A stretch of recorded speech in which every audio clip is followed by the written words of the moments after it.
Yun po. Okay, very good, John David. So, pag tinignan po natin ang free space or vacuum, tama si Jan, it is ideal, it is lossless, it does not have any impairments that or losses na i-introduce natin doon sa ating mga radio waves na nagta-travel doon sa Earth's atmosphere. So, in conclusion, our Earth's atmosphere has some losses because of yung mga na-mention na factors.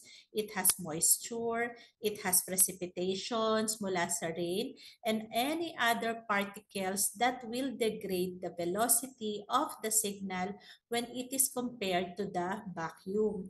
That is why kapag nandun tayo sa free space or vacuum, we can attain the ideal velocity of the radio wave, which is equal to the speed of light. And that is 3 times 10 to the 8 meter per second. While in the Earth's atmosphere, yung pong mga na-mention kanina na mga impairments or mga losses na yan because of several factors, nagkakaroon tayo ng tinatawag natin na konting pagbaba or degradation at nagkakaroon lang tayo ng velocity which is approximately equal to the velocity of light.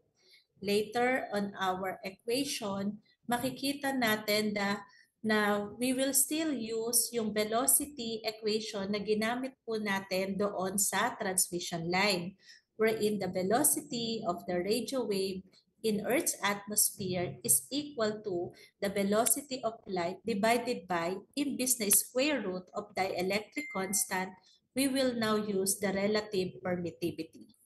Okay? Kaya sabi ko sa inyo, kapag naintindihan niyang mga bagay na yan in the topic transline, napakadali na pagdating sa radio wave propagation at saka sa susunod na topic, which is the antenna. So again, in summary, the Earth's atmosphere introduces losses and impairments to the signal that are not encountered in the vacuum. And this results to the velocity just approximately equal to the velocity of light. Okay? Anong factor yon? That is yung 1 over the square root of the relative permittivity. Okay, next slide. So, the study of radio wave propagation was started by James Clerk Maxwell in 1857. So, galing niya at mukhang sa sobrang galing nakalimutan na niyang mag-ayos ng kanyang buhok at balbas, di ba? So, joke lang yun. So, James Clerk Maxwell built the mathematical explanation of the behavior and characteristic of electromagnetic waves. And because of this study, he was able to publish this book, A Dynamical Theory of the Electromagnetic Field, na master ng ating mga mathematicians in ECE, wherein he was able to prove that the electric and the magnetic fields travel through space at the speed of light. Okay? Yung space na yon ay yung free space na minimension sa kanya. Yung letter E dyan ay electric field, that is the symbol, although in reality, medyo mas social po ang pagdodrawing ng electric field.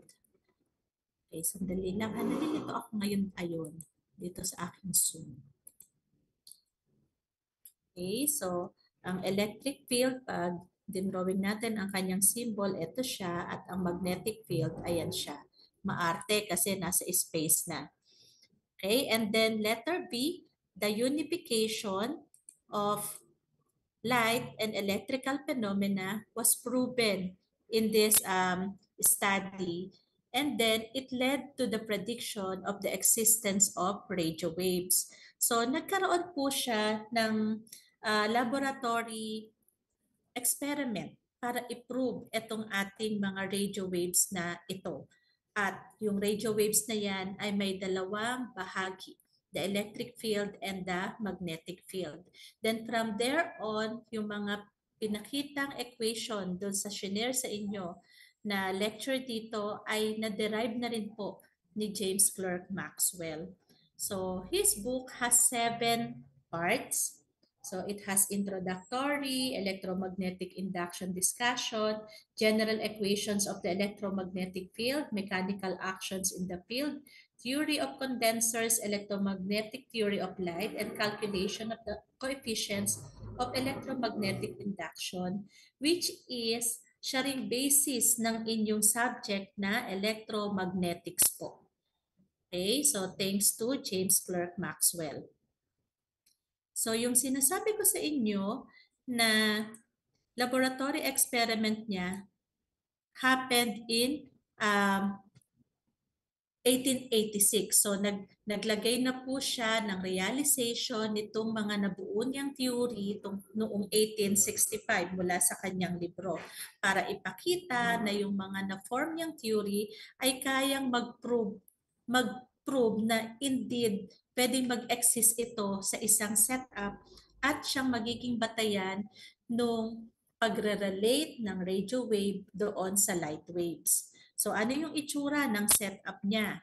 So makikita natin dito, may battery, may switch, may capacitor plate na ang itsura po niyan ay parang naka-Leyden jar. Ayan po yung kanyang representation. May interrupter, may primary and secondary winding ng ating induction coil. Tapos, ito pong spark gap na ito. Okay, ito siya. Bukod dyan, meron pa po siyang ring na ginamitan niya ng 1 millimeter thickness na wire. At ang ginagawa po niyan, kapag nag-ignite, magpo-form po dyan ng energy through induction. Ang induction class, if you will remember, is the transfer of electromagnetic energy even without direct contact. So yung kanyang radio wave transmitter, ayan po, gumagamit po siya ng high voltage na induction coil. Tapos connected to the condenser. Alam natin, pag pinag-connect mo ang ating coil at saka yung ating capacitor, makakaproduce po tayo na ating what kind of frequency? It starts with letter S. Na kapag na-meet mo itong amount na to, you will be able to transfer yung signal. Okay? And we call that class the resonant frequency. So, meron po siya dyan na ito, yung spark balls na yan, kapag na-reach niya yung tamang combination ng inductance at saka ng capacitance natin, it will produce an oscillating frequency. Then magta-transfer siya dito sa gap at makikita na po na indeed nagkaroon ng transfer of signal. So habang ina-adjust niya yung ating parameters na inductance at saka capacitance, nagkakaroon din ng oscillating or variating frequency. So, iyon po yung mga naging basis po niya ng experimentation to prove yung mga theories niya doon sa book na nilagay niya in 1865. So, that is why after setting up that experiment in 1887, Heinrich Rudolf Hertz naman discovered the radio wave, which is also known as the Hertzian wave. So, from James Clerk Maxwell, tapos po nagkaroon po tayo ng Hertz naman para pangalanan na yung mismong na pangyayari ng oscillation at generation ng resonant energy na tinatawag nung una. Then pasok si Hertz, tinawag na niya naman itong radio wave with a unit of Hertz. Okay? Dahil siya yung nakaisip ng continuation, so sa kanya niya ipinangalan. So, ganun lang naman talaga ang buhay. Kapag ikaw nakadiscover, maaari mo nang i-claim yun. Other than that, yung radio wave, tinawag din po siyang Hertzian wave. At ito yung tinatawag natin ngayon na transverse electromagnetic wave. Transverse, ibig sabihin, yung ating electric field and magnetic field are perpendicular to each other. Okay? Then, these are the highlights of Hertz experiment. So, he was able to confirm Maxwell's theories about the existence of electromagnetic radiation. He measured the velocity of electromagnetic radiation and found it to be the same as the light's velocity. He showed the nature of radio waves reflection and refraction was the same as those of light and established beyond any doubt that light is a form of electromagnetic radiation by obeying the Maxwell equation. Then this experiment led to the wireless telegraph by Marconi and other scientists. Tapos pumasok pa yung pinaka-latest na invention para magkaroon ng unification ng sound and audio through our television technology. So, kaya mula doon sa mga in-established na theory na ni James Clerk Maxwell, nakapaglagay ng laboratory setup, na-confirm ito ni Hertz sa pamagitan ng mga experiment at nag-lead na ito sa mga iba't iba pang mga uh, terminologies, mga units at mga foundations para sa radio wave propagation. So, with this, na-formulate yung iba't ibang characteristics ng radio wave. So the frequency ranges from 1 Hz to 300 GHz. Kaya dapat alam natin yung ating radio frequency spectrum, yung mga nababasa hopefully sa mga libro, sa mga researches. Sana kabisado natin ngayon yung extremely low frequency hanggang cosmic rays. Yung kapag sinabing what is the range of the extremely low frequency, yung ating mga very low frequency, and so on and so forth. Dapat by heart, kaya nyo na pong i-recite ngayon yon. Okay? And that the basic shape of the carrier wave generated is that of a sine wave. At mula dyan sa sine wave na yan ay ma-generate natin yung iba't ibang characteristics such as ano yung cycle. Pag tinignan natin si cycle, ito po yung positive and negative. Okay? Kapag binilang natin yung number of cycle per second, we are now pertaining to the frequency. Frequency is the number of cycles per second. And then we have the harmonics. Harmonics is the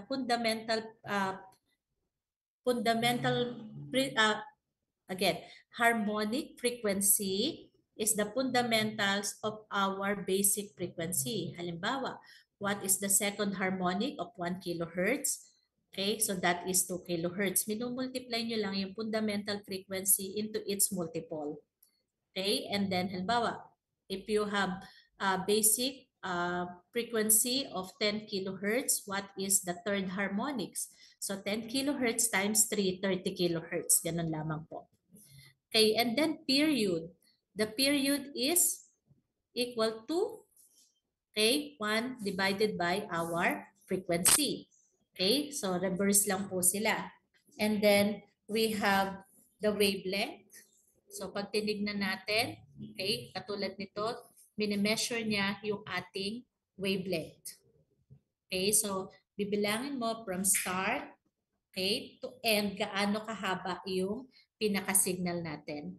And then we have the velocity, okay, which is measured in meter per second. So sa loob ng isang signal, marami na po tayong makukuha na iba't ibang characteristics ng ating radio wave. Okay, so kanina na-mention that our frequency is from 1 Hz to 300 GHz. So ito po yung pinaka radio frequency spectrum at yung kanya pong distribution by class, by abbreviation, at saka yung range. From the extremely low frequency up to the extremely high frequency. So dapat po alam nyo na itong range po na ito. This is under your Communications Engineering 1. Okay. Next po. Para ma-determine ninyo yung ating wavelength. Okay. Diba, meron na kayong formula ng wavelength in terms of velocity at saka in terms of frequency. So, madali na po yon. Kapag hiningi sa inyo yung other characteristic, yung ating period, makakompute nyo na rin po yung ating period. Okay?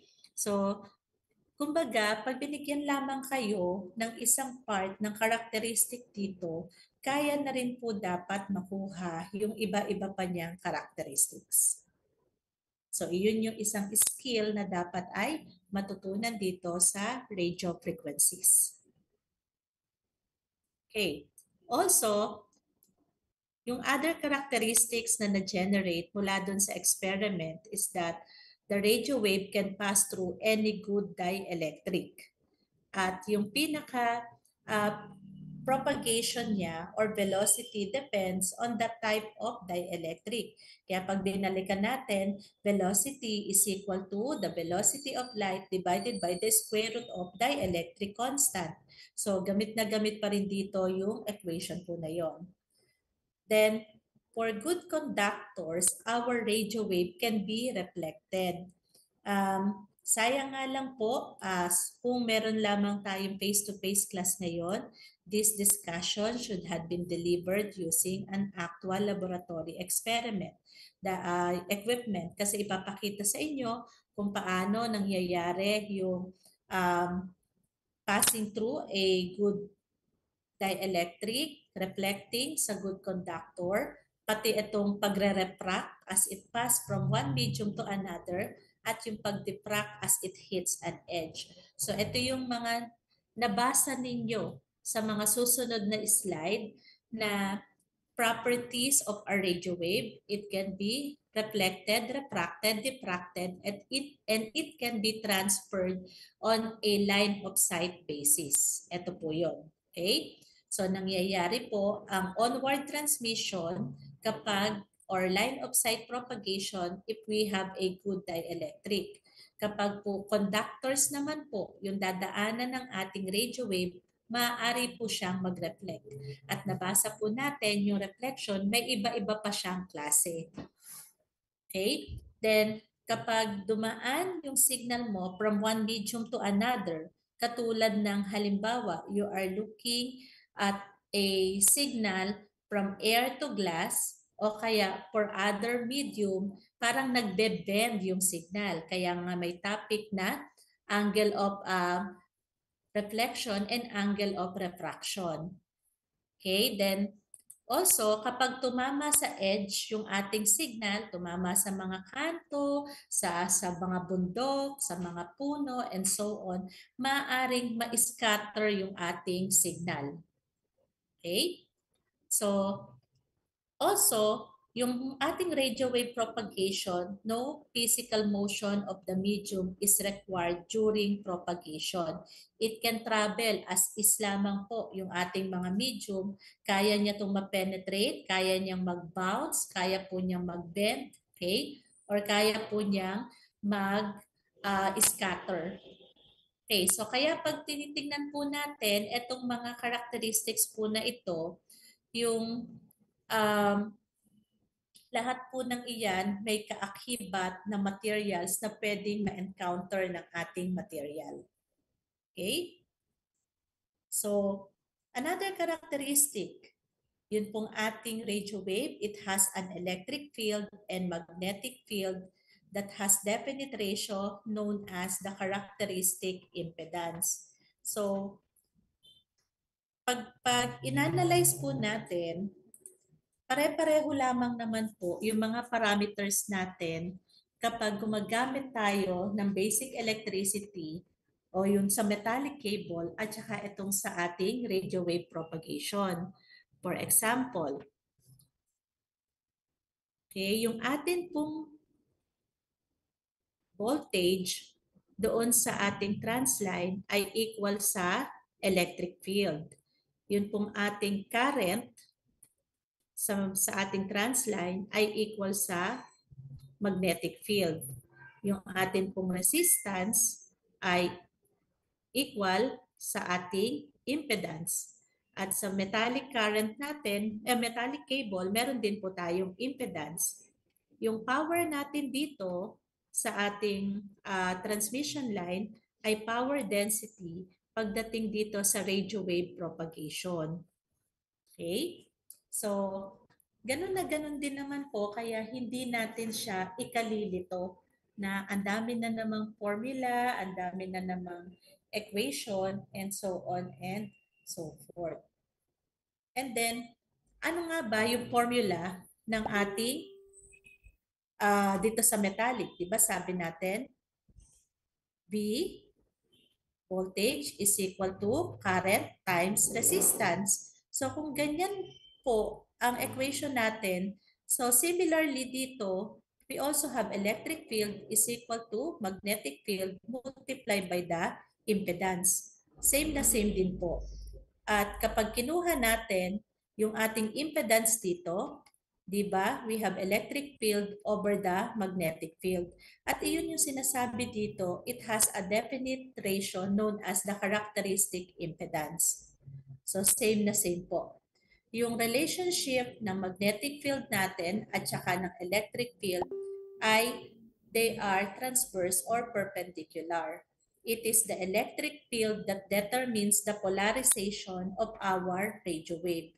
Kaya kung ang nakatayo dito ngayon na kulay blue ay magnetic field at ang nakahiga ay electric field, since si electric field ang nagsasabi ng polarization, then this radio wave is horizontally polarized.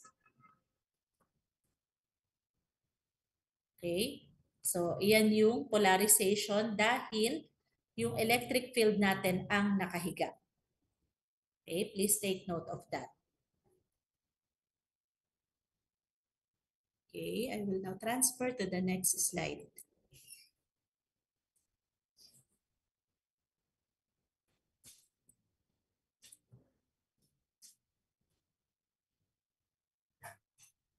Okay, so in the radio wave propagation theory, we have this Huygens principle which was introduced by Christian Huygens. Sinasabi niya, the wavefront of a radio wave has waves that have the same phase.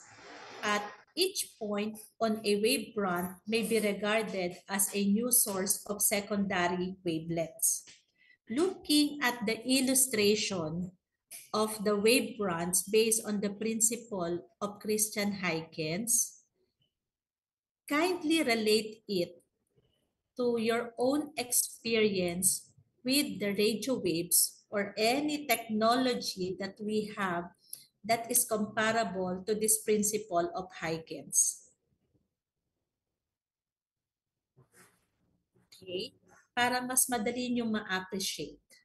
Ginagawa ninyo ito sa inyong mga cellphone, okay? Kapag walang signal yung classmate, o kaya nandun kayo sa isang venue, tapos wala kayong data, pero gusto nyong magkaroon ng connection. Anong technology ang similar po dito?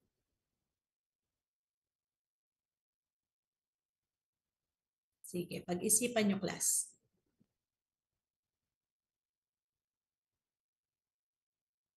Meron kang isang source, tapos doon ka kukuha ng signal. Anong ginagawa ninyo sa cellphone ninyo?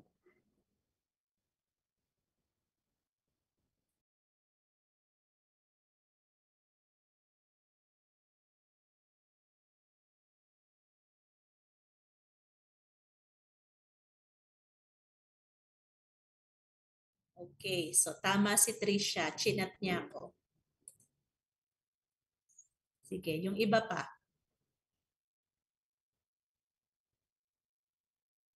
Thank you, Trisha. Nagkakaintindihan tayo, Trisha.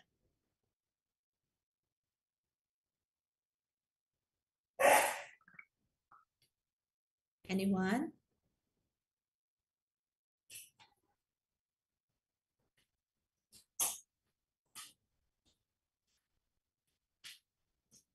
Okay, so wala na. Sana ay hindi lang si Trisha ang kasama ko ngayon sa Zoom. So I am pertaining to a hotspot technology. Ayan, may sumagot na iba.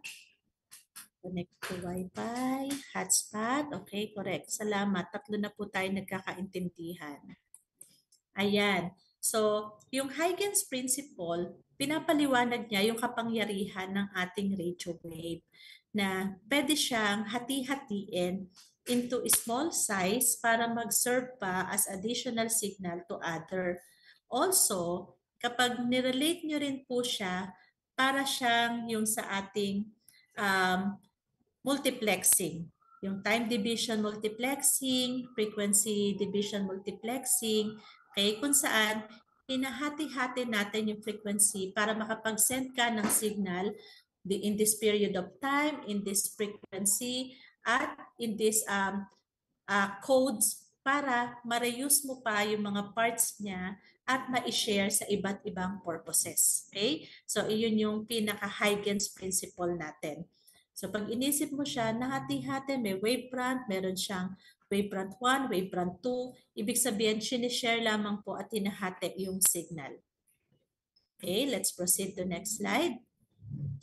Okay, the next one is the equations na ginamit po para sa ating magnetic field and the electric field.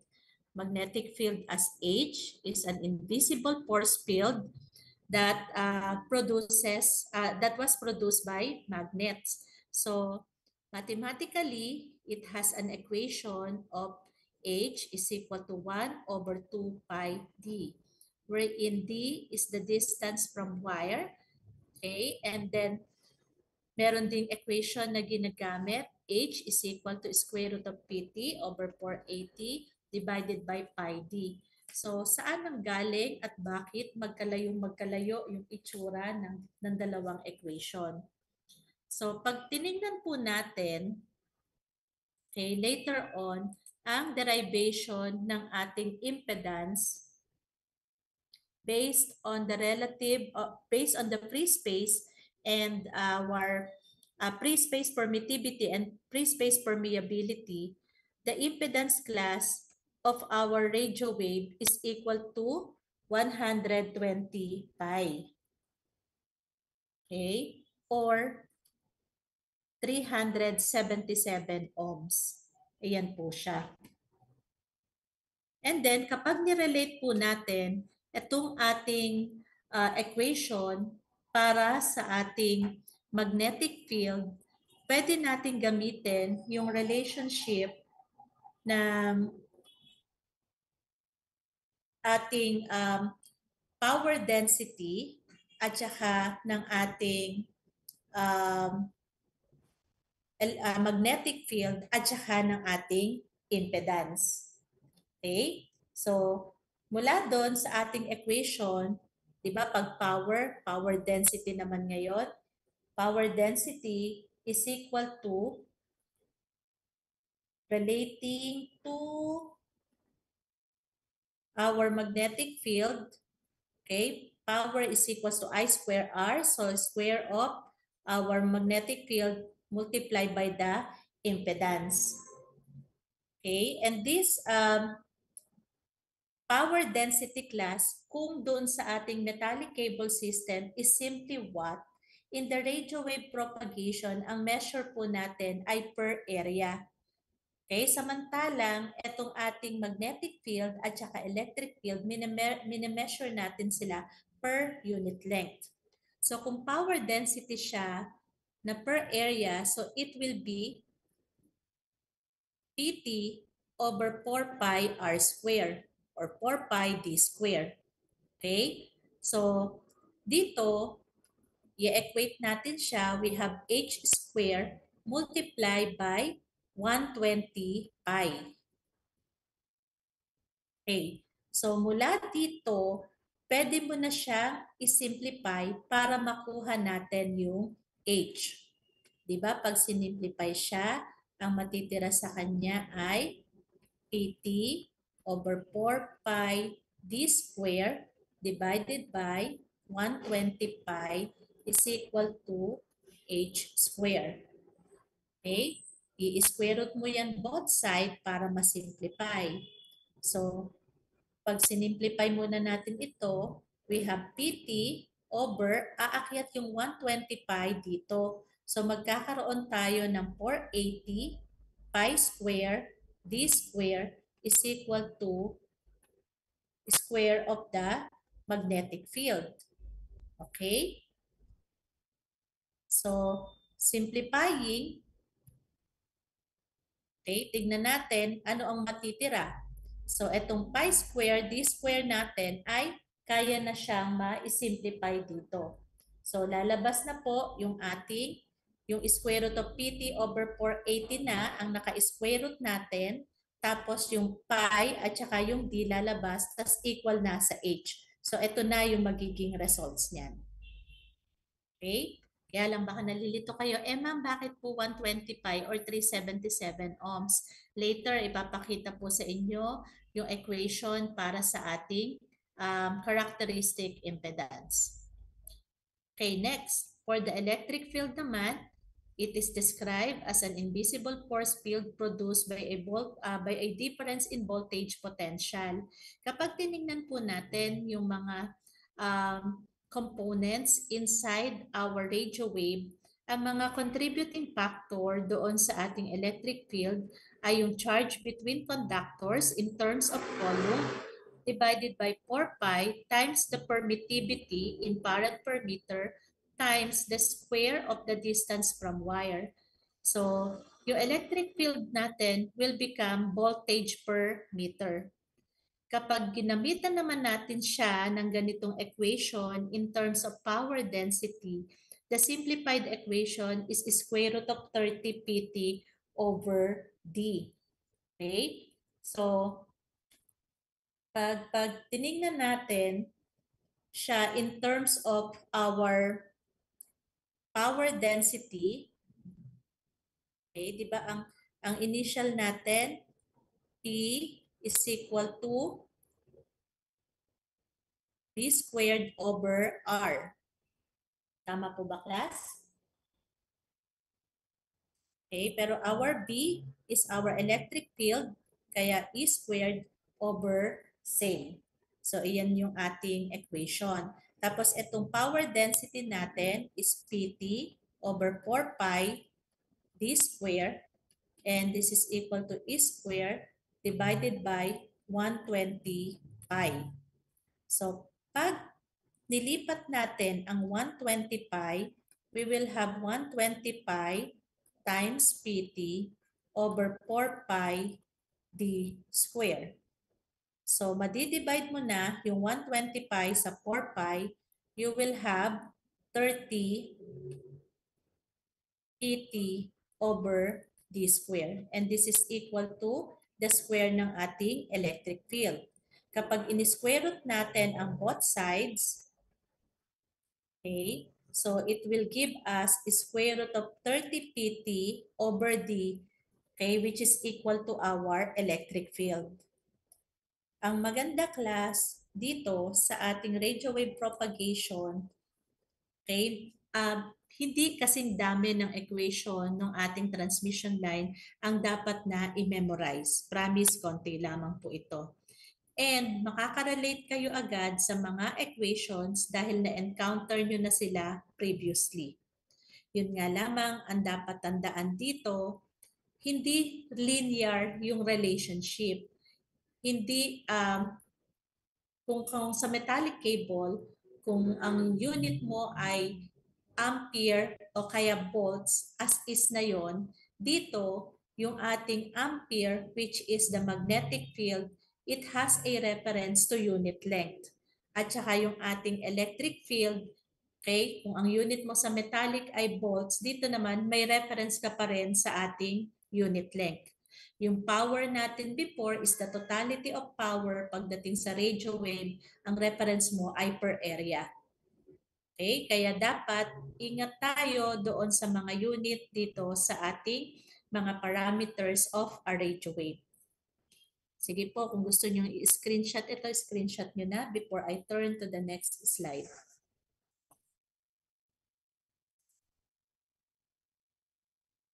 Okay, delete ko na ha.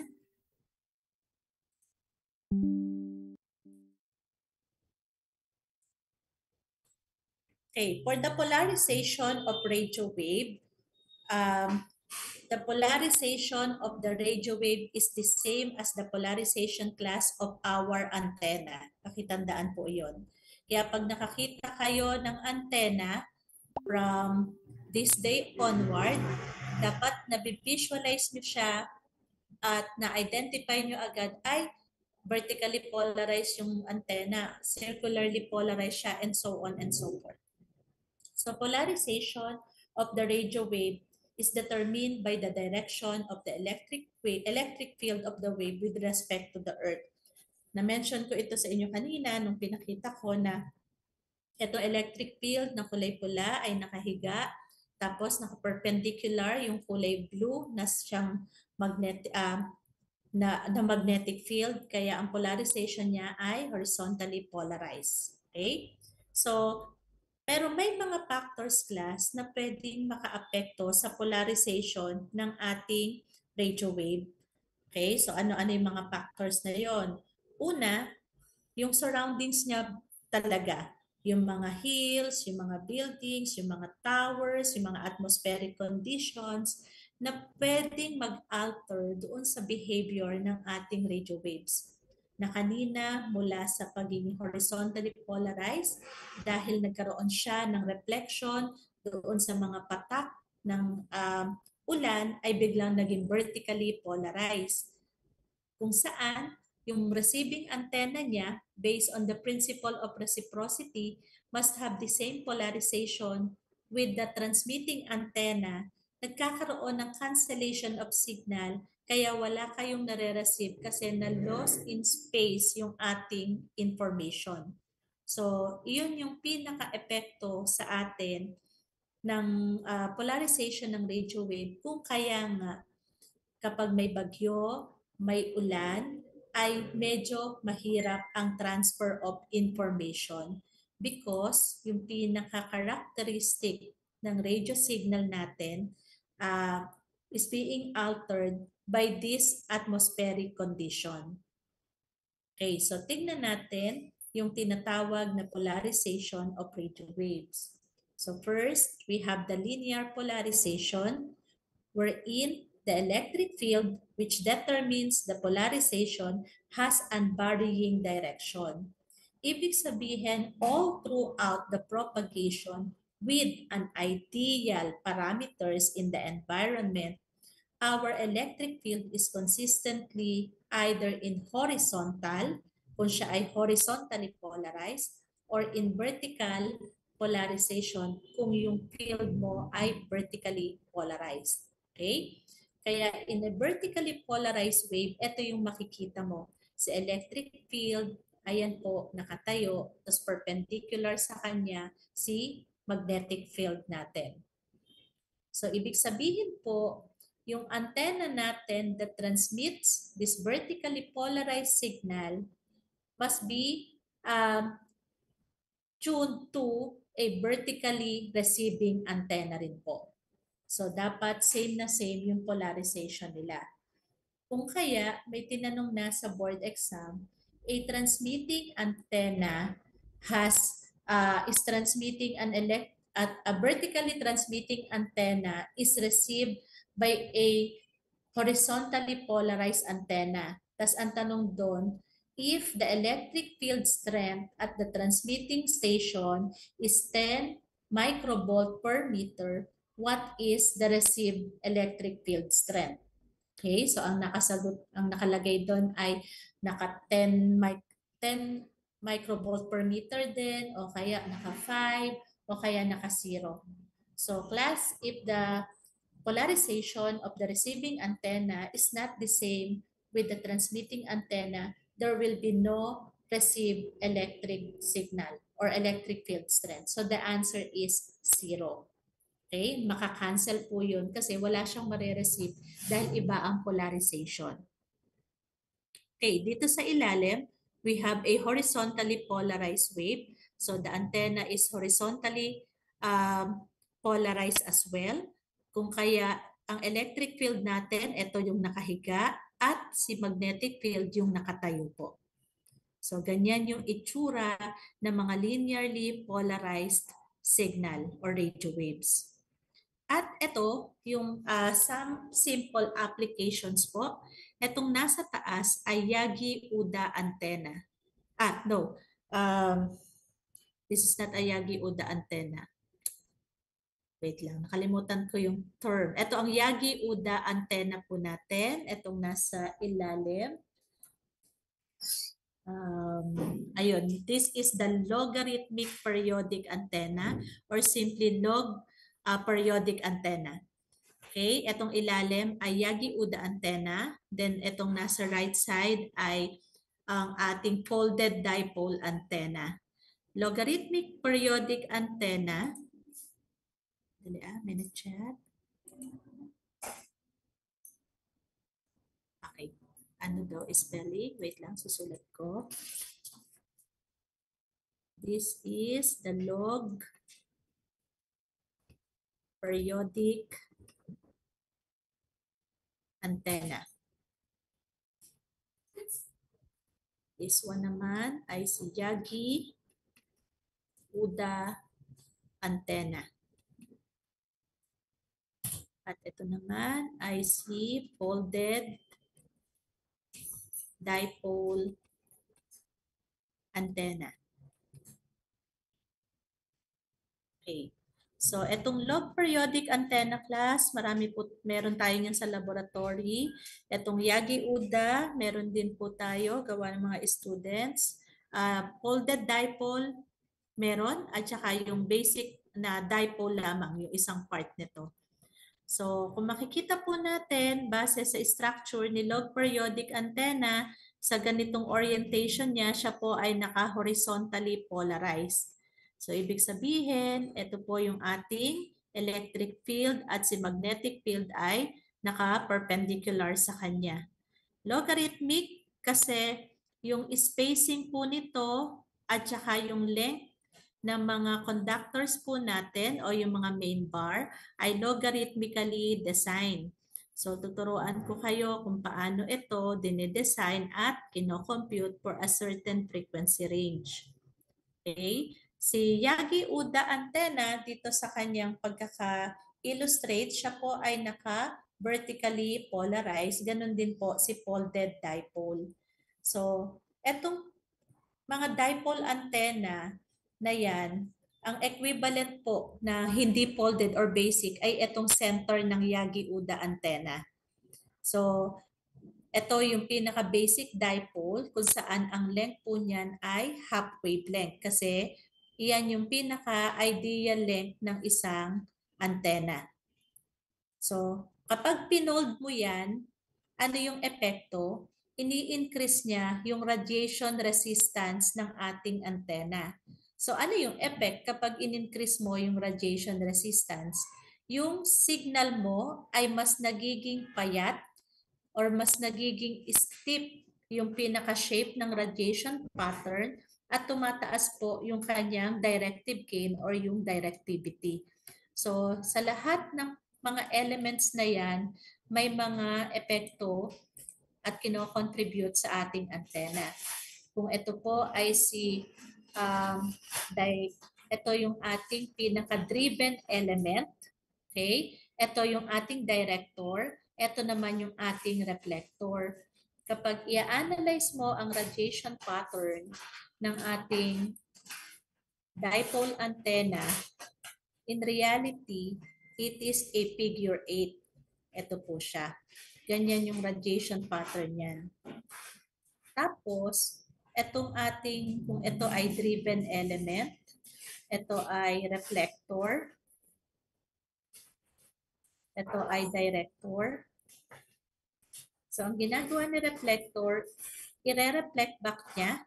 So, mawawala itong pinakabuntot, mapupunta na lang siya, magiging na siyang non-resonant. Kapag non-resonant, wala po siyang reflected signal. Ito kasi ay reflected signal. So, titiklop na lang siya. So, ang trabaho naman ni director, kukuhanin niya yung shape at ipo-point out po niya ng ganon yung radiation pattern. Ngayon, may mga Yagi-Uda antenna na maraming director dinadagdagan. At yung mga directors na yan should be 5% less than the previous director ang length. Para saan? Para yun na yung kokopyahin ng ating radiated signal na shape ng ating radiation pattern at tataas yung directive gain po natin. So may mga computation dito kapag nagsesend na ng signal. Kaya Ngayon, gusto ko lamang munang iparealize sa inyo that the radio wave propagation polarization is the same with our antenna. Kung paano na-shape yung mga radiated signal na yan, iyon yung mga magiging topics natin on the antenna system. Okay? So let me turn on the next slide.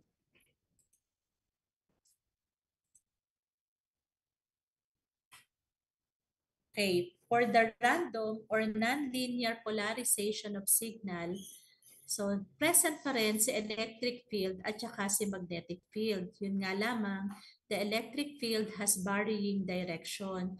So if it varies between horizontal and vertical polarization every 90 degrees, then our polarization is circular. Kapag po ang pag-vary niya is within the angle ng mga bawat quadrant, our polarization ay elliptical polarization. Okay? So, these are the examples of antenna that uses random or nonlinear polarization. So, ito po ay isang helical antenna. Okay, this one is a quad loop antenna. This is a phased array antenna. At ito naman ay circular loop antenna. Okay? So the helical antenna is elliptically polarized. Itong phased array can be designed for circular or elliptical polarization. Itong circular loop antenna at saka quad loop antenna, they are circularly polarized antenna. Okay? So, kaya maganda na sabay na napag-discuss itong antenna at saka yung radio wave para ma-connect nyo agad. And then, kapag nakita nyo na sila, magkakaroon na kayo ng visualization kung nasaan yung reception property ng antenna na ito. Kapag sinabi natin circular loop, it can receive vertically or horizontally polarized signal, or it can transmit horizontally or vertically polarized signal. Yun nga lamang, yung kanilang field strength ay medyo mas mahina compared doon sa kapag naka-tune in talaga, kasi dedicated yung mga horizontal tsaka vertically polarized talaga doon sa incoming signal na katulad lamang nila. So yung kanilang antenna gain ay mas mataas as compared dito sa mga nonlinear polarization. Okay, I'll turn to next slide. Okay, so dito, pinugot yung kaninang computation for the characteristic impedance. For radio wave propagation, the characteristic impedance is taken as the square root of permeability and its ratio to the permittivity. So, permeability natin ay equal to free space permeability multiplied by the relative permeability of the given medium. Likewise, for the permittivity, it is equal to the product of the free space permittivity multiplied by the free space permeability relative permittivity of the given medium. Okay? The permeability has a unit of Henry per meter and permittivity is farad per meter. At lossless medium, you consider yung permeability at permittivity ng given medium. Pero kapag sa free space mo siya titignan, you just consider itong free space permeability na 4 pi times 10 raised to negative 7 Henry per meter at yung free space permittivity na 8.854 times 10 raised to negative 12 farad per meter. Kapag kinuha nyo yung ratio and you get the square root, you have an approximately 377 ohms or 125. Okay? Kaya ito yung naging characteristic impedance basis natin for free space class. Pero kapag ang medium ay non-magnetic, katulad din ng ating equation para sa velocity, kapag kukuha ka ng impedance in a given medium, it is 377 over square root of k or 377 over square root of relative permittivity, because relative permittivity class is equal to the dielectric constant. Or kung ayaw mo ng 377, pwedeng 125 over square root of k or 377 over square root of k or over square root of ER. Kaya pag na-realize nyo ito class, halimbawa ang given sa atin ay yung um, characteristic impedance ng radio wave propagation na hindi 377 or 125, marami na rin kayong ma-generate na mga conclusions or inference. So, kapag alam mo na yung impedance niya, pwede mong malaman ano yung relative permittivity or pwede mo ring makita ano yung pinaka-velocity ng radio wave natin. Okay? At pwede mo ma-compare again yung velocity versus doon sa speed of light. So, iyon yung kagandahan na na-discuss na siya in the transline kasi you can now relate those expressions dito sa topic ng radio wave. At same din po yung ating approach. Okay? So, lipat ko na sa slide. Hindi muna tayo ngayon magsosolve ng problems. Yung mga problem solving natin ay pagkatapos ng discussion ng lahat kasi magkakakonekta po sila.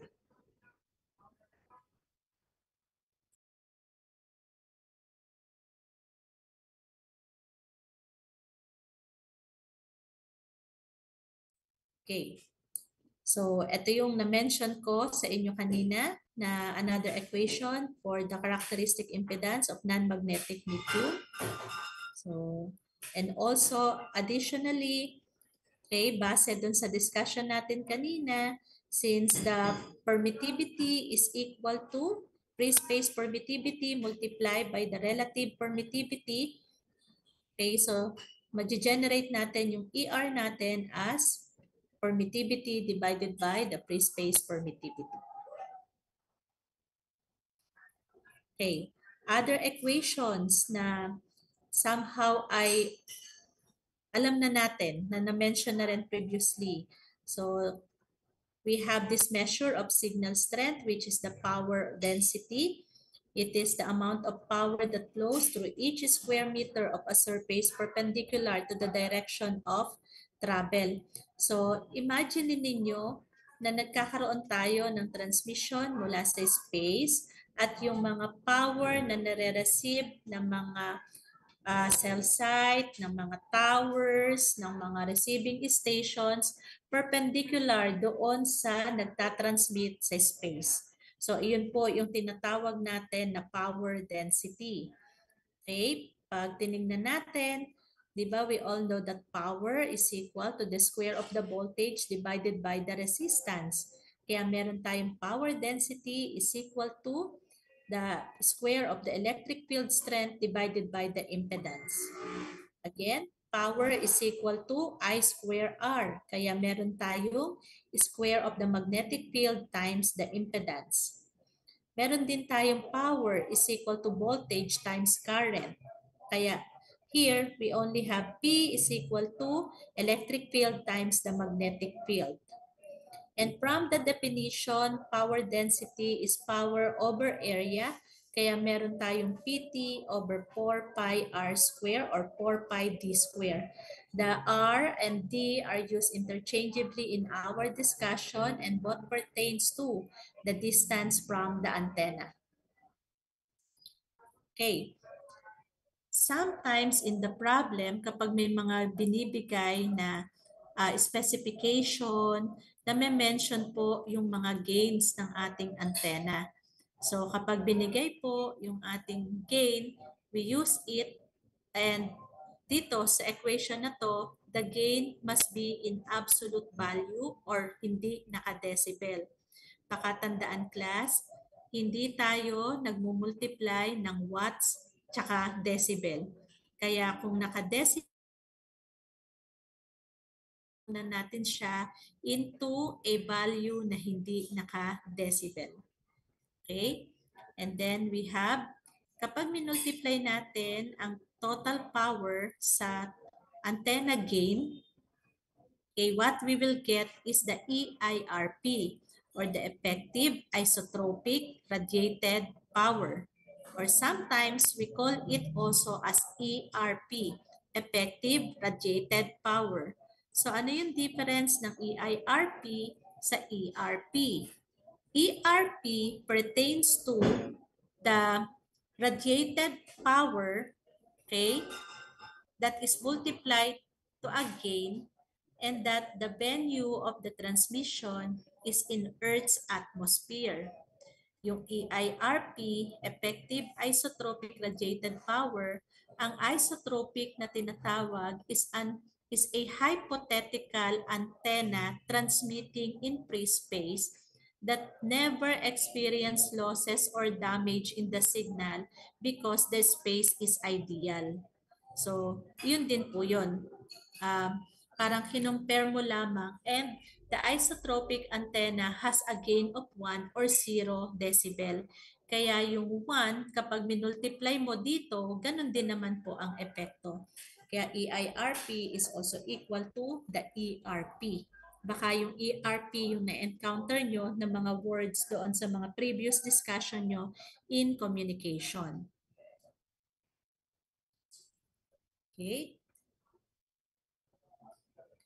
Next, we also have the attenuation or loss as a measure of our signal strength.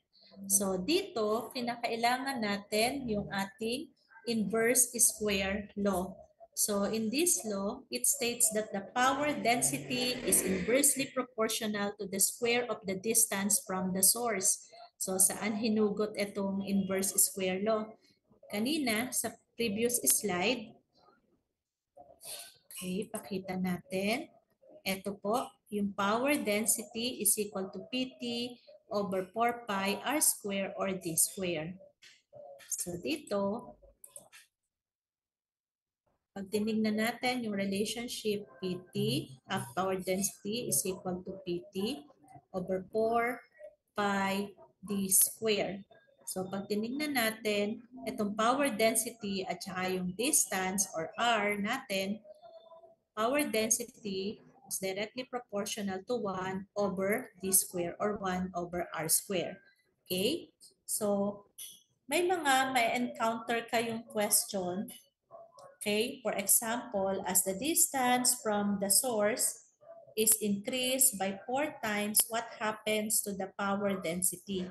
So, kapag ganun po yung mga tanong, tatandaan nyo lamang ito inverse square law. Minsan, ang question, as the distance from the transmitter and source is reduced to 1/2 of its original value, what is the effect on the power density? Lalakas ba yung power density? Hihina ba siya? Will it still remain the same? At kung lalakas, hihina, gaano yung value po nito? Okay, so tingnan natin. Sabi yung daw distance, example, the distance between the transmitter and the receiver is reduced, let's say, to 1/2 of its original value. Okay, what is the effect?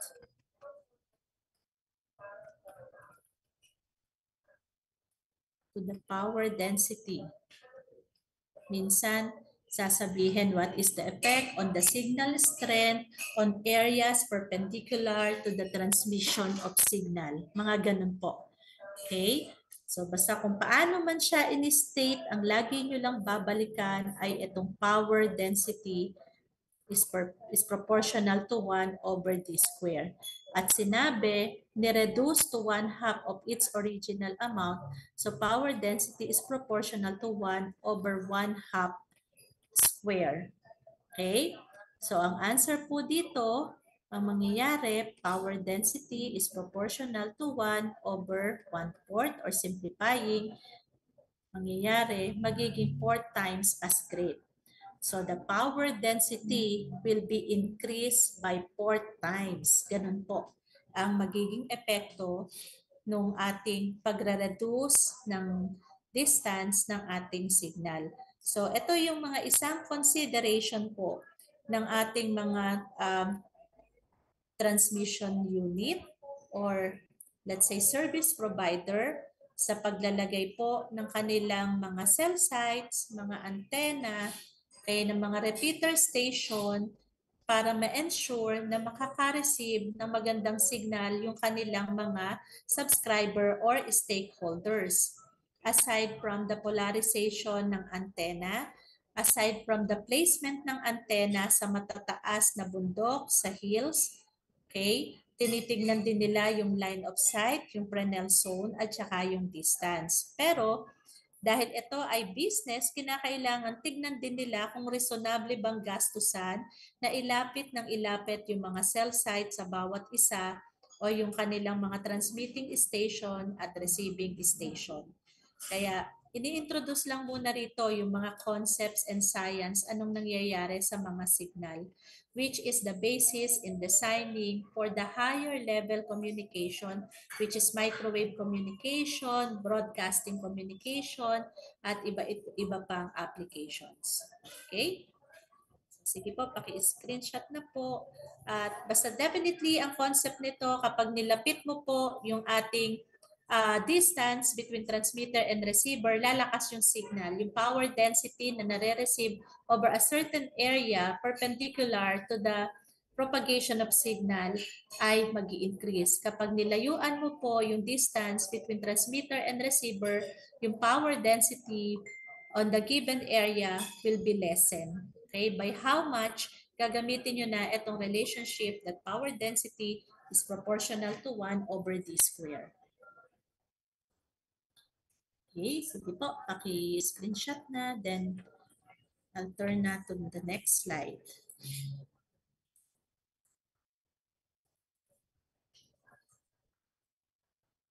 Okay, now, unawain na natin ngayon yung principle ng properties of radio wave propagation. And hopefully ay ma-relate nyo sila sa mga na-experience ninyo in the communication system. So ano-ano tong mga properties na to? Okay, we have yung ating reflection or signal bouncing. We have yung ating mga refraction, signal bending. We have our diffraction, signal scattering. And we have the rectilinear propagation or yung line of sight or onward transmission natin. So, yun po yung mga analogy na pwede natin gamitin na baka sakaling makatulong sa inyo pong pag-analyze at pag-intindi kay radio wave propagation. So, we have the following analogy: reflection, we have refraction, diffraction, at saka yung ating rectilinear transmission. Okay? So, ang pinaka-analogy natin, reflection is to signal bouncing, refraction is to bending, diffraction is to scattering,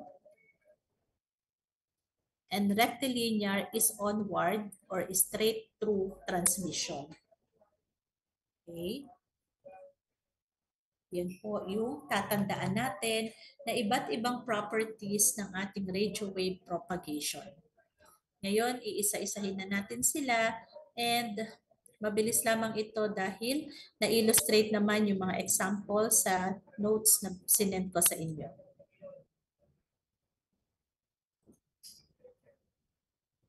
Okay. For the reflection, so it is simply the ability of our radio wave to bounce off a relatively smooth surface. So ang requirement, the surface must be smooth. Ito lang ay parang tumingin kayo sa mga salamin. What you see is what you get. So in terms of the parameters, it has an angle of incidence which is equal to the angle of reflection. Therefore, we have an incident ray and a reflected ray. Although, dahil kahit sabihin natin na smooth, sometimes yung atin pong surface ay smooth but broken. So, kaya nagkakaroon ng iba't ibang angulo at iba't ibang image through reflection. Okay, ito yung pinapakita rito is the ideal wherein we have the incident ray and then we have the reflected ray. So you will get an exact image or replica of your signal. And that happens in a specular or smooth surface reflection. Ayan, exactly you get the same image. Okay? In one of our activity ng mga equipment sa lab, gagamit po tayo ng iba't ibang materials na makakapagpakita sa atin ano yung epekto ng reflection. Okay, another technique that we use in communication is the corner reflection, wherein normally ginagamit siya sa satellite communication. So meron tayong mga mutually perpendicular intersecting flat surfaces na siyang magre-reflect back ng signal, at sa satellite communication ginagamit ito doon sa mga parabolic antenna. Okay, kung saan yung antenna ay merong sariling niyang center mechanism or yung feed mechanism na siyang mag-a-accept ng signal at ibabato niya doon sa kanyang corner reflector na nakasurround doon sa parabolic antenna. So we will learn more on this on the topic antenna. Okay? Then this one naman, kapag tinanggal po niya yung pinaka-corner reflector po niya, it can also use yung pinaka-paraboloid naman niya or yung body ng ating parabolic antenna. So we call this the parabolic reflection. Dito na mismo sa kanyang pinaka-body or mechanism magkakaroon ng reflection. The next one, we have diffuse or scattered reflection. So, ang itsura nito ay parang katulad sa water dahil may mga waves po siya. Kapag doon tumama yung reflections natin, nagkakaroon siya ng mga image na similar pa rin pero merong konting variation. Katulad din dito, kung ang specular reflection ay very smooth, siya it is reflector pero may iba't ibang texture. So, ganun yung epekto ng diffuse or scattered reflection. Okay. In the antenna system, yun pong ating reflection ay ginagamit kapag ang height or yung pinaka-polarization ng antenna natin ay vertically polarized. So, a vertically polarized antenna can save material, okay, can save cost para doon sa mga financial side ng business. Why? Ang gagawin lamang po nila ay maghahanap sila ng ideal and highly reflective na space o surface. At kung i-analyze natin, this is applicable for medium frequency broadcasting or medium frequency transmission. Yung mga amplitude modulated broadcasting system po natin o yung mga AM station, pag hinanap nyo po yung mga transmitter niyan, it is located sa mga pilapil. Yung mga pilapil na matubig yung surface. Tapos, naka-vertically polarized para yung height nila ay pwedeng maging lambda over 4 na lamang. Itong length na tinatawag. Okay? At kapag yung length mo lambda over 4, tapos nilagay mo siya sa highly reflective surface, magkakaroon po yan ng image antenna, which is another lambda over 4. So matutwice natin or madodouble natin yung length or antenna height. Lambda over 4 plus lambda over 4 na image antenna, makakabuo na tayo ng lambda over 2, which is the ideal antenna height. Okay? So, Yung paggamit ng lambda over 4 na height ng antena ay pwede kung vertically polarized. Basta pipili ka ng reflective surface. So ano pa yung ibang mga vertically polarized antenna na ginagamit natin? Yung nandun sa ibabaw ng mga sasakyan, wherein yung pinakataas ng sasakyan o yung bubong niya, iyon yung mismong reflector po niya. Yung mga rubber ducky antenna sa ating mga two-way radio, yung mga sinaunang cellphone na na-extend yung antenna ng ating mga small radio unit sa bahay, okay? Mga monopole antenna ang tawag doon kasi iisa. Kapag dinoble mo na, yun yung dipole kanina na pinakita ko sa inyo. Okay, so dito ginagamit yung antenna reflection. Okay, the next property of radio wave propagation is the refraction or signal bending. This happens because nag-change yung density ng ating surfaces kung saan dumadaan yung ating radio wave. So, pinaka-simpleng explanation is itong nakasubmerge na pencil sa tubig na kapag tinignan mo sa labas ay parang siya ay na-bend or putol siya. Okay? Kung kanina, we have angle of incident and angle of is equal to angle of reflection. Ngayon po, yung incident angle po natin is not equal to the refracted angle.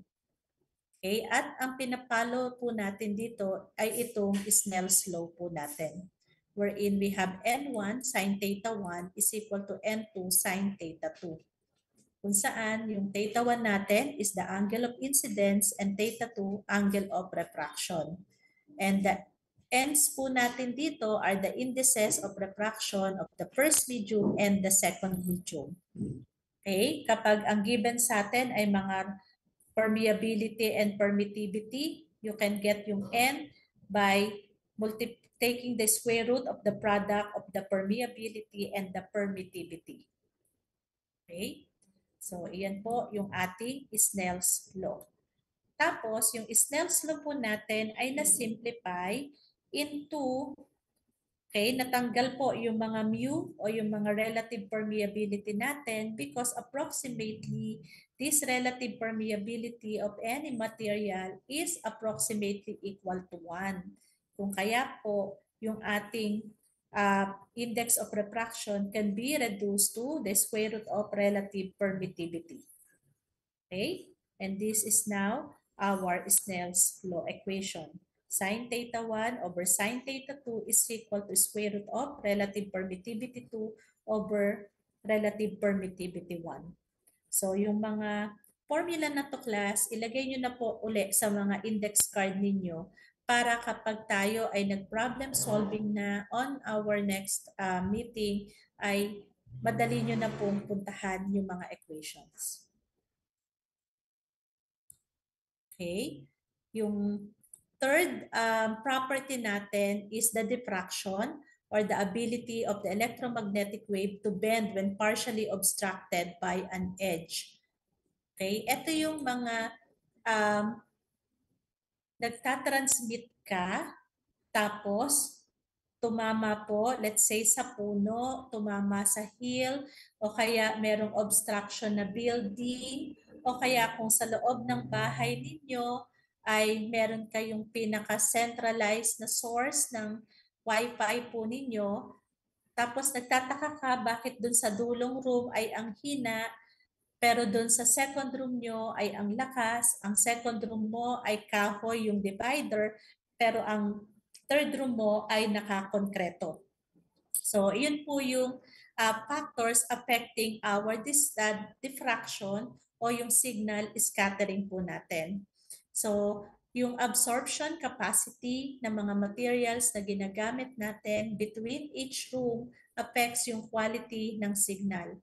Kung halimbawa, naglagay ka ng isang cell site, nagtayo ka ng tower, tapos dahil nagtipid ka, ang baba ng pinaka-tower po ninyo at hindi nyo na-achieve yung tinatawag na line of sight propagation at lagi sa puno tumatama yung line of sight signal mo. So, apektado po yon. o kaya may tinamaan na iba pang tower, imbis na magkaroon ka ng line of sight, nagkaroon ka ng signal spreading.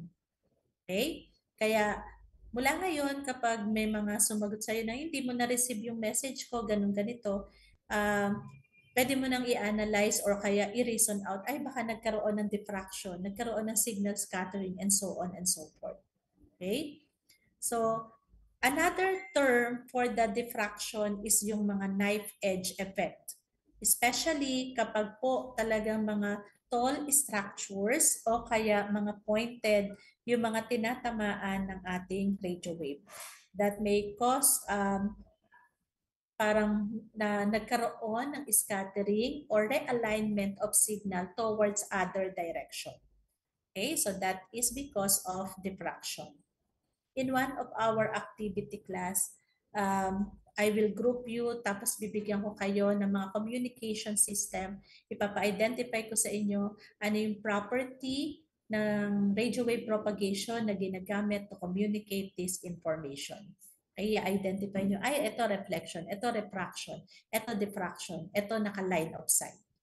Para mas na-appreciate nyo itong topic po na ito. Okay, and then the fourth one, the rectilinear propagation, o yung tinatawag natin na line of sight o kaya straight path transmission. So wala talagang nagkakos ng mga troubles doon sa straight path ng ating signal. And this is what we want to achieve. Okay, the fifth one is the interference. So for the interference, we have two electromagnetic waves and they intermix when they cross each other's path. At kapag nag-intermix po sila, ito, sa portion na to, kung dito natin siya i-relate, nagiging null or nagiging zero zone or nagka-cancel out yung signal dito. At pag nirelate po natin siya in our actual experience with radio wave propagation, ito po yung tinatawag natin na maaring nagkaroon ng mga dead spot.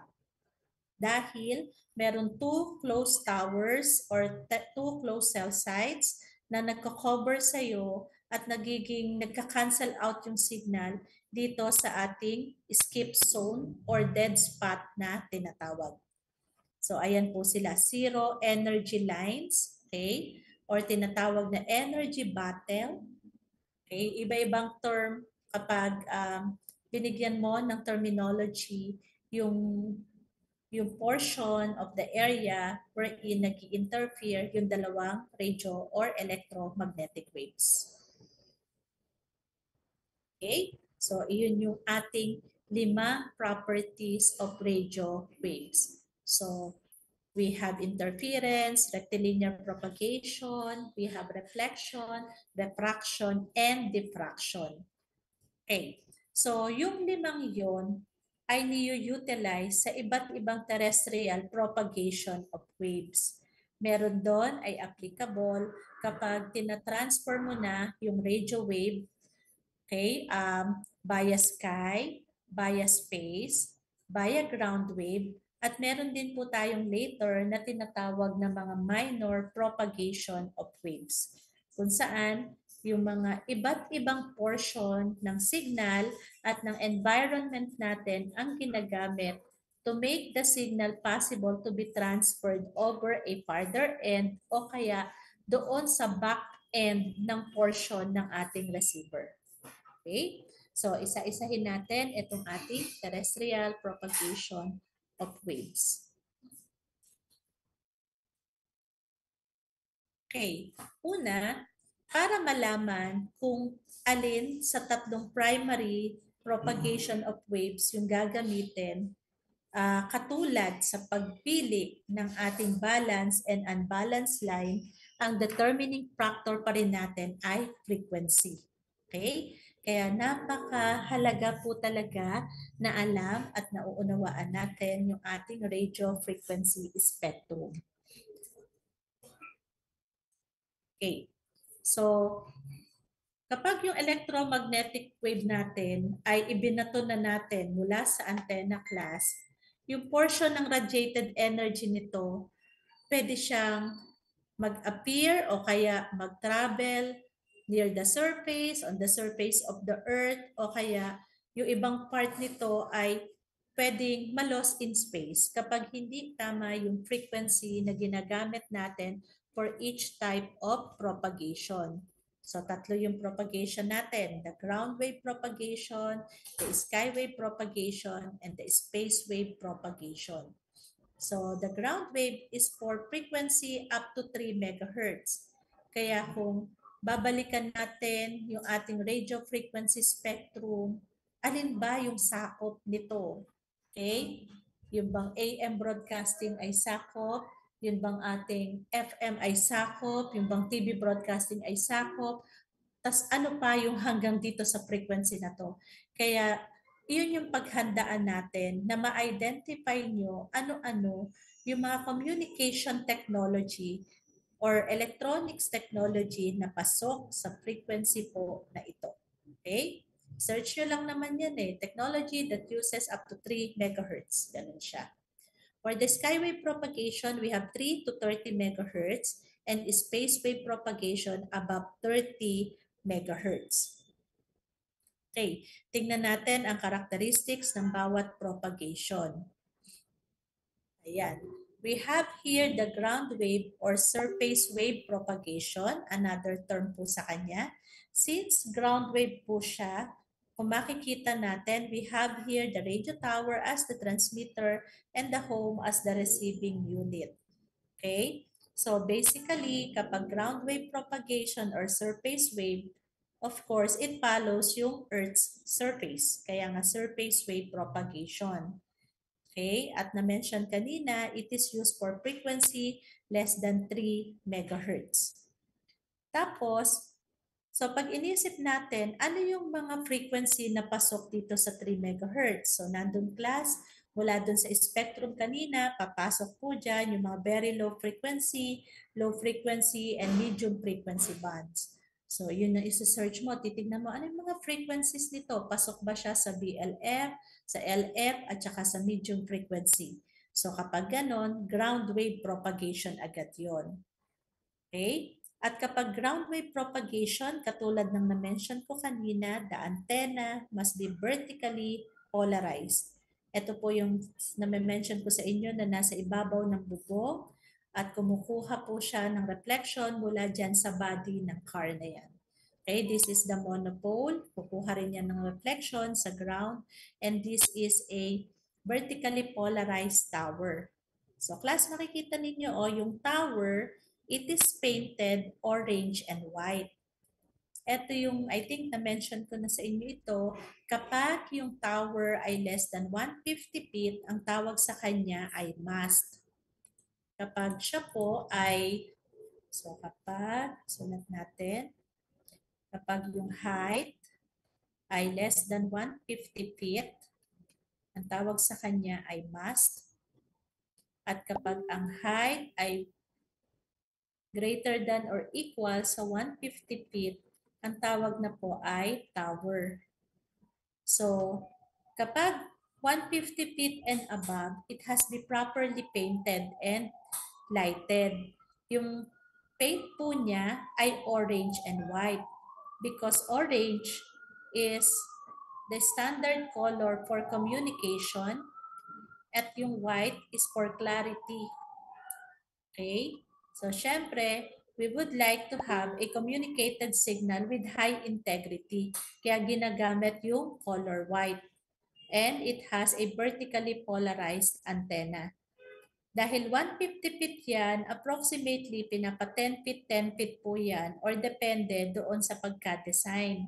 So kapag po ang tower ay nakatayo rin sa building, kung iyan po ay building at may tower, kasama po yung height ng building sa kino-compute na height ng tower. Okay? Kung kaya, kapag nag-more than 150 feet, pati yung height ng ating building, kailangan i-color mo na rin yung tower, pero si building hindi na. Okay? Kasi ang sagwa, kung orange-white din yung building.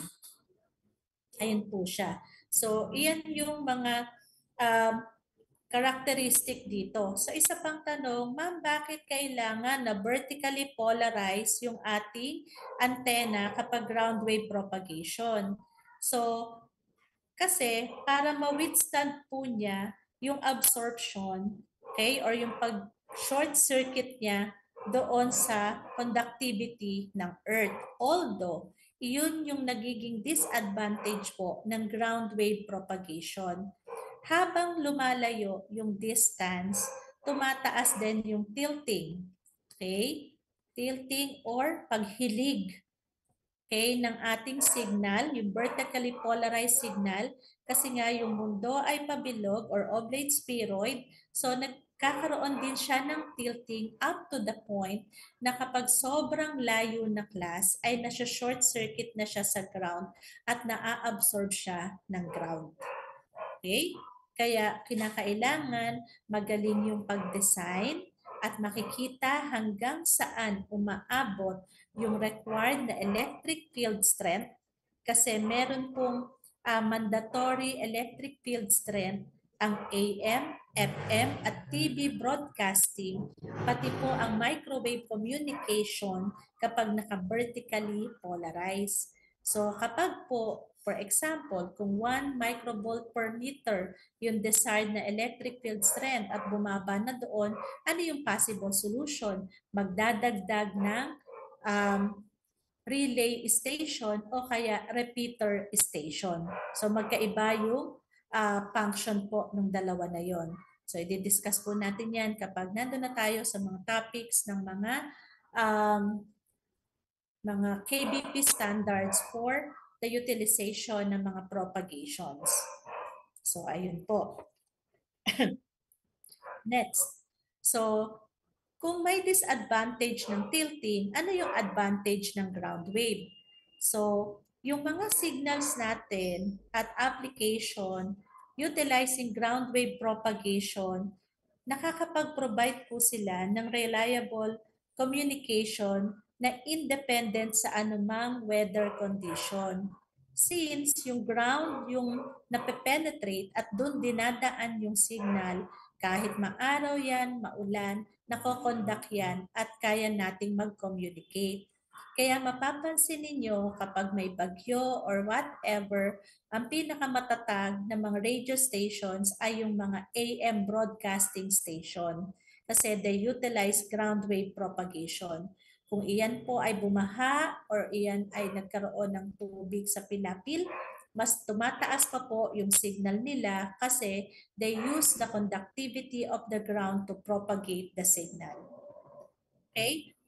Kung disadvantage ang tilting, another disadvantage is that if the frequency increases beyond the 3 MHz limit, tataas na yung ating attenuation.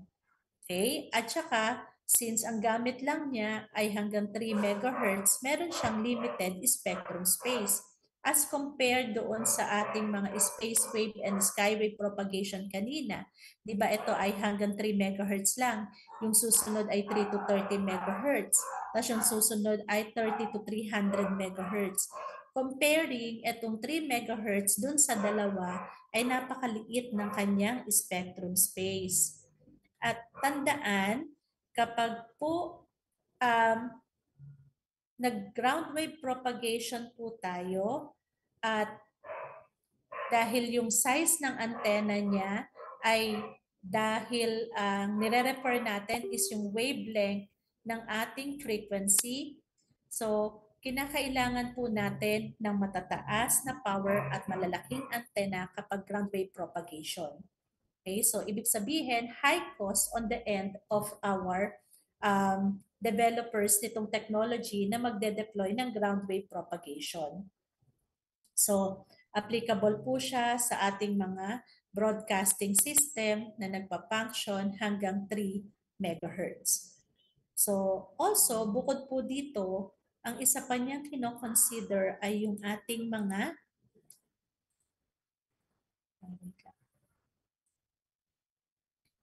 okay, yung pagpili kung saan mo ilalagay yung iyong mga antennas or towers. So titignan mo class kung ano yung conductivity ng mga earth surfaces na napili. So, ito po yung mga conditions. So, yung mga sa seawater, okay yung kanyang conductivity, salty, maalat. Okay, sa loamy soil, pair, large bodies of fresh water pair, rocky terrain. Okay, so sa desert ay poor at sa jungle ay unusable. Kung kaya po, as an um, field engineer, isa sa mga nagiging function ay to select the best site kung saan mo itatayo yung mga tower. At may mga methods po na ginagawa, di ba? Kinakailangan daw ay makapili ka ng site na may magandang conductivity at mababang resistivity para maipropagate mo yung signal. Kaya nga class, yung ating Philippine Electronics Code, Volume 1 Safety, yung mga kauna-unahang code, nag-set po yung ating ICEP ng ideal ground resistance. So ideally class, the ground resistance should be 0 para any signal can be propagated on the ground. However, there is no such thing as zero or ideal ground resistance. Kung kaya ang ginawa, nag-set po ng maximum ground resistance sa pagpili ng tamang tatayuan ng mga tower. Okay. Kapag ang itatayo mo po ay towers and support structures, yung mga high power requirement, kinakailangan po ang maximum ground resistance ay 5 ohms. Kapag po ito ay mga telepono sa bahay, computer, yung mga indoor equipment po natin, microwave, okay? O yung tinatawag in general na indoor plant, the maximum ground resistance can be 25 ohms. So, paano ginagawa ito? With partnership with yung mga surveyor, mga civil engineer, tinitingnan po at pinipili yung pinaka-spot na may magandang ground resistance. Okay, ano yung maganda? Yung ideal na 0, yung 5 ohms kapag matataas yung voltahe, mga towers and support structures, at 25 ohms kapag mga indoor plants lamang. Iyon yung pinaka-maximum. Kapag napili na nila, meron pang mga methods na may triangulation method kung saan tinitingnan na doon sa area na to and nearby spot ay makaka-measure sila ng mga itinalagang ground resistance. Meron din po tinatawag na pole o potential method. Kung nakapili ka na ng spot, meron ka pang dalawang reference spot na titignan on the left side o kaya on the right side na magbibigay sa kanila ng the same ground resistance. So yung resistivity na yon ay napaka-importante. So paano tinitreat yung napili na location na walang ganitong good resistivity? May mga methods class na ginagawa. Okay? Pwede silang maglagay ng rod at laliman yung pinaka-connection ng ating mga tower para ma-penetrate yung watery part ng soil. Kasi kung watery siya, highly conductive, less resistive. Kapag talagang napaka-dry ng lugar dahil napaka-init doon at hindi siya bagyuhin, pwede silang mag-dig doon ng 1 meter ang lalim doon sa area at ititreat ang soil. Yung trench method ang tawag po doon kung saan after nilang maghukay ay maglalagay sila ng rock salt. Why? Kasi based on the study, kapag mataas yung salt content at alam po natin na yung salt ay matutunaw into water, okay? At magbabalik siya dun sa nature ng seawater, tataas po yung kanyang conductivity at bababa yung kanyang resistivity. Okay? So may mga ganong techniques po sa ating ground wave propagation. At itong mga techniques na to ay matututunan ninyo sa subject na safety engineering kasi nandun po siya sa mga books ng Philippine Electronics Code.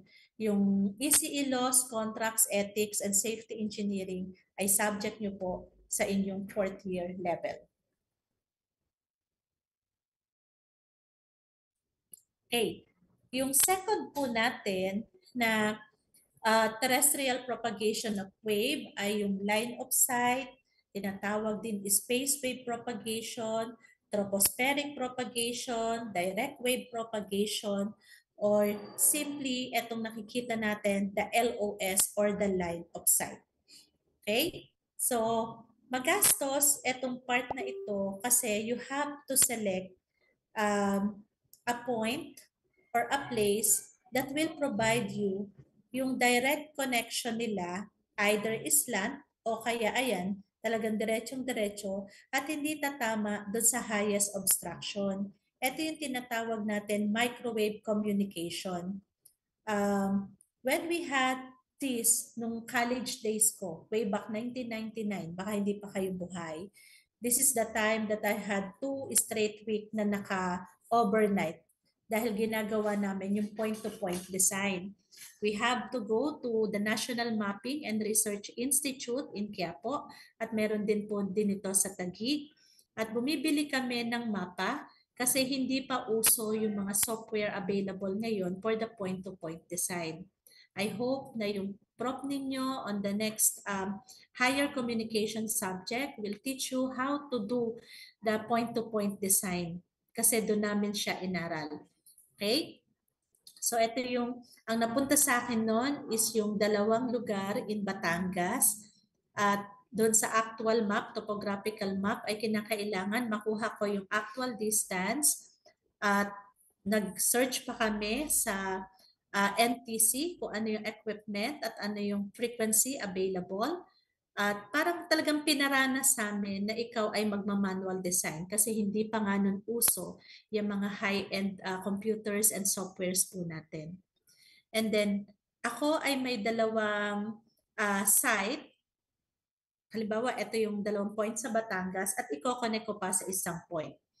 Dahil doon sa distance na yan, I think mga 4 maps yung binili ko and that time, that is 180 pesos each. After kung i-connect, kailangan meron akong reliability na 99.59 yung nasa decimal. So that reliability ensures that a signal will be transmitted from one point to another almost perfect na mare-receive. Tapos, yung ibang member ng group, meron din silang point A tsaka point B. Then point C yung sa connection na i-connect sa akin para ma-sure na yung mga cell sites na nilagay in the area of Batangas noon and Cavite, I think, sama-sama kami. Nakagamit kami noon ng 18 mapa na inilatag po namin sa room 318. Doon kami nag-depend. At puro mapa po yun, tapos nakaganyan, tapos naka-tracing paper yung pinaka-design kasi ita-transfer mo pa yan sa tracing paper with engineering lettering po. Bawal ang freehand, lahat ng sulat ng aming tracing paper ay naka-lettering guide. So, ganun po siya ka-tedious.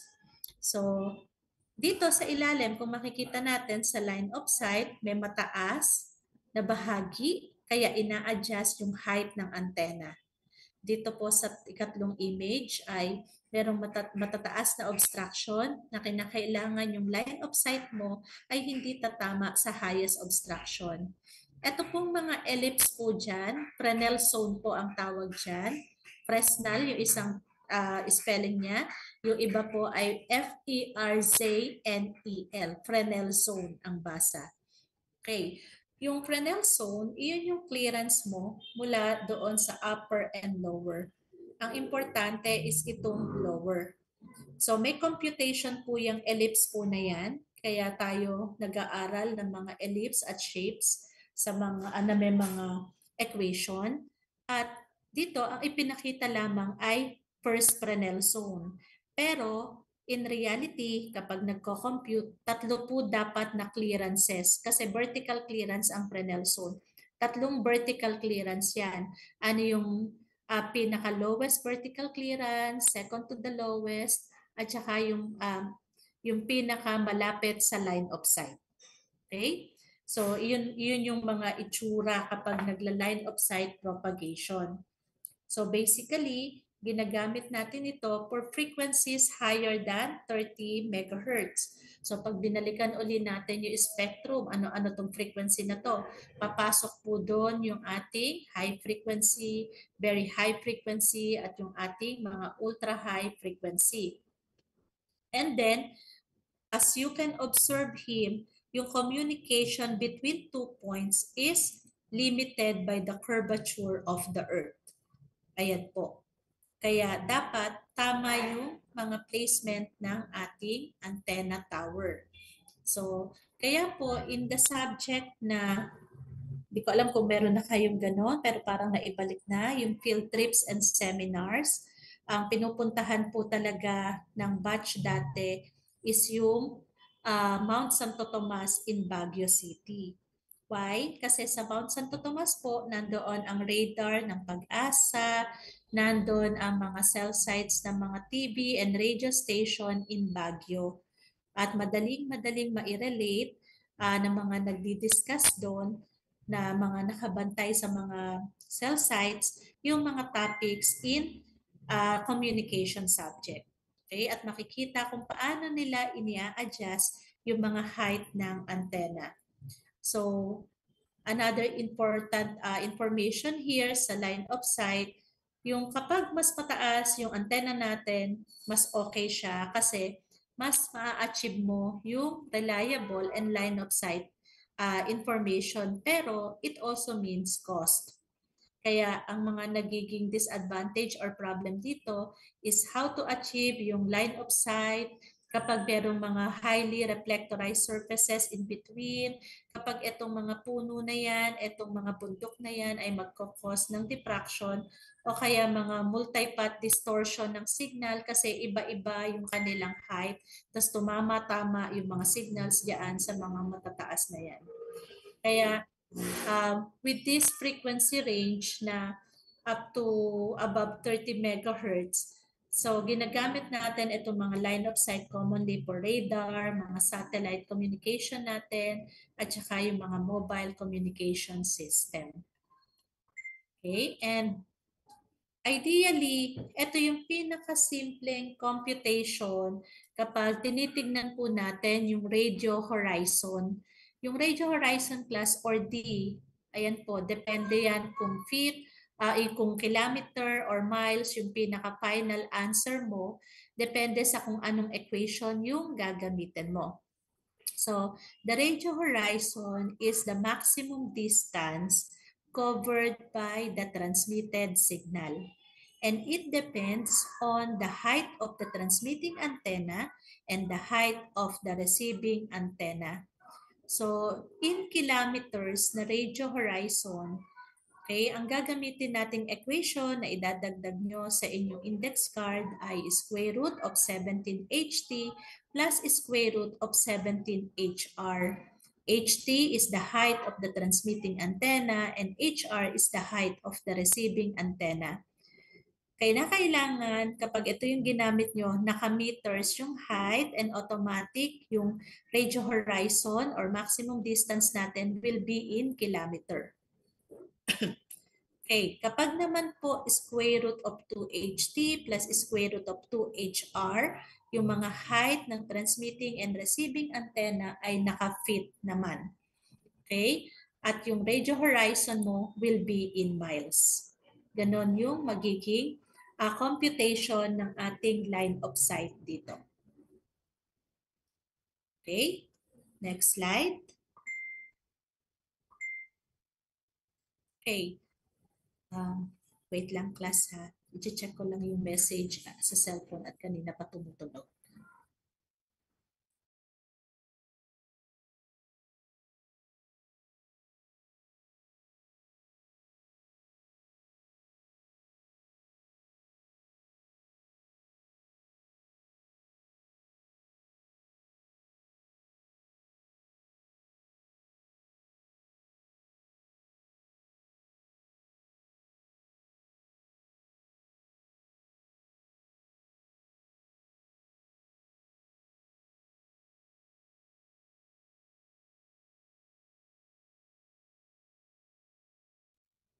Okay.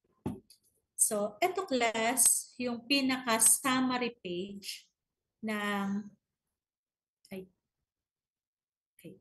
Ito yung pinaka-summary page ng ating, ay wait lang. Anong nakikita niyo yung screen ngayon? Yung page 1 ulit?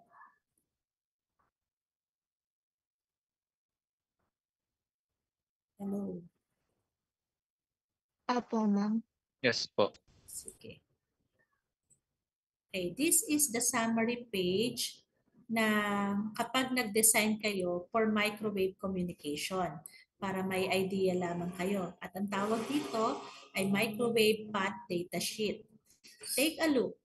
Kapag gumawa ka na ng isang complete design for line of sight or microwave communication, these are the parameters na kinakailangan ay alam po natin. So para may idea kayo sa magiging future design ninyo. So initially, you have the customer, so name, kung sino yung pinagde-design na nyo. Halimbawa, may Globe Telecoms, Smart, or whatever. Anong project number ito? So depende na yan sa coding ninyo. Tapos, ano yung capacity ng ginagawa ninyo? Maaring ito ay for, let's say, location o ganun ganito o kaya pwede siya for 1,000 subscribers and so on and so forth. Tapos, ito yung kinukuha sa NTC, ano yung high band transmit frequency at saka low band transmit frequency. So, kasi kami noon, nung nag-design, yung talagang actual design siya na dapat yung frequency na makukuha namin ay wala pang gumagamit para ma-experience talaga yung pinaka-design proper. And then, yung equipment, ano yung gagamitin? Sa NTC po, meron pong forms para sa mga equipment na kinakailangan ay na-check ng mga engineers or ng mga PECE. At tapos yung form ng NTC na yon ay meron siyang purchase form, tapos permit form, and so on and so forth. Tapos nilalagyan yon ng information. At may nakalagay pa dun sa form na yon, willful false statement placed in any form of the NTC is punishable by a minimum of 6 months of imprisonment. So kaya kinakailangan ay maingat po tayo na naglalagay doon ng mga data kasi mga ano yun permit to sell, permit to purchase, permit to transfer equipment, mga ganun po yon. And then, ayan, kinakailangan ma-identify yung site A, saang lugar po siya, at site B nang itatayo yung tower, ganon. Tapos, ano yung path length ng site A and B? Ito po yung distance. Kaya kinakailangan nyo ng mapa, pero ngayon dahil high-end na, lahat yan kaya mo nang i-measure sa Google Map. Okay? Then, for the site information, ilalagay mo lahat ng information for site A and site B. Katulad niyan, ano yung longitude niyan? In degree, minute, second. Kaya naka-DMS po yan. Degree, minute, second ang ibig sabihin. Ganun din yung kanyang latitude. Tapos yung site elevation above, ang MSL po ay mean sea level. Okay? So kinakailangan makuha mo siya in meters. Kaya na rin yung i-search ngayon, ganun nakadali. Yung tower elevation above ground level, gaano kataas, that is in meters. Tapos azimuth from true north o yung distance mo from true north in degree, minute, second din po. So that is for site A and site B. Then for the equipment information, ito po yung mga napapirmahan na sa engineer at approved na. Kasi yung pong mga equipment natin class ay may mga type approval po yun. So ibig sabihin ay nag-grant po ng NTC yun kasi na-check na po nila for quality. At dahil po doon yung bawat equipment na yan ay may mga specification sheet na yan. So alam na po dito kung ano yung transmitted output power for site A and B in decibel, receiver input threshold in decibel, yung waveguide length, another topic natin dito in the subject. Waveguide unit attenuation, waveguide loss, connector loss, antenna gain, antenna misalignment loss, at wet or frozen antenna loss. Dahil, okay, nakakaapekto sa performance ng ating mga antena kapag po sila ay nauulanan. Kung ito ay maaraw or dry season, okay lang po yan, walang epekto.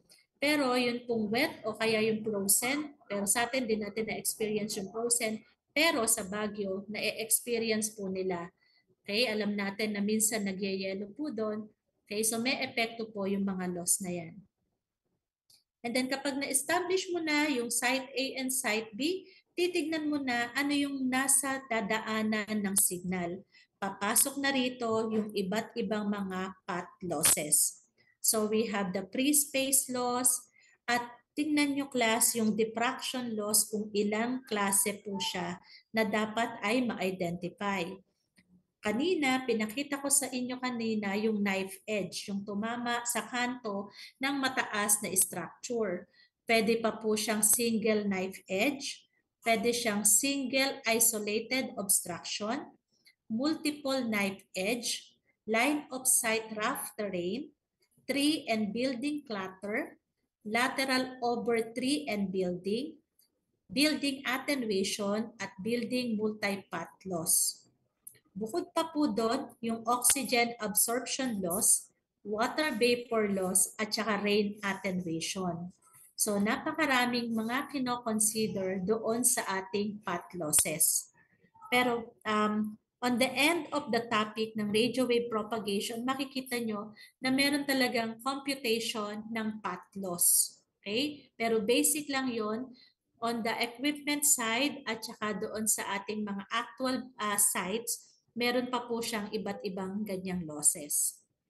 For the fade margins, one of our last topic din, iba-iba pa po siyang klase. The thermal fade margin, dispersive, diffractive, flat fade, effective, at saka rain fade margin. At lastly, kapag lahat yan ay na-consider mo na, na-compute mo na, meron na rin computation for path reliability. Ito yung na-mention ko sa inyo that during our time, ang reliability must be 99.99999%. Parang 0.00001 lamang yung percentage ng unreliability. At nung ginawa namin yan, kaya naging 18 maps nga kami dahil nag-point to multi-point kami at lahat ng line of sight nun, we should achieve that required reliability. Yung sa reliability palang class, meron ng 4 na klase. Okay? We have unfaded reliability, which is one way. Rain reliability na one way. Tapos composite reliability na one way. At link reliability, eto na yung duplex. Ibig sabihin, yung transmit and receive capability ng isang transmitter ay kaya po niyang mag-provide ng same reliability. Okay? So, ganun ka-tedious itong ating proseso kapag siya po ay isa ng space wave propagation, microwave propagation, or line of sight propagation. Okay? So, the skywave or ionospheric propagation class at saka yung ating minor propagation will be discussed next meeting kasi ito yung sobrang haba talaga. Yung dalawang topic pa lang na ito will require us one whole meeting po. So basically, si skywave propagation, siya yung may frequency in between na nung dalawa nating na-discuss. Kasi di ba, ground wave propagation up to 3 MHz, tapos diniscuss ko si space wave above 300 MHz. So itong 30 to 300 MHz, ito po yung ating skywave or ionospheric propagation that we are going to discuss on Saturday. So naka-online pa rin po tayo na mode on Saturday at ito po yung ating magiging topic. We can finish radio wave propagation class on Saturday, including hopefully yung ating mga sample problem. So at this point, may I know kung meron po kayong question sa ating naging discussion so far before I check the attendance. Okay, sige habang nag-iisip, tawagin ko lamang muna ang mga nandito sa ating Zoom room.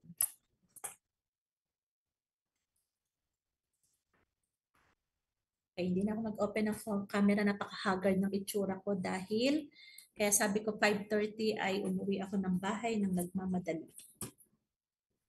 Okay, Abuyen, present po ba?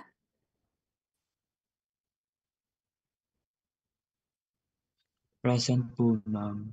Okay. Adriano.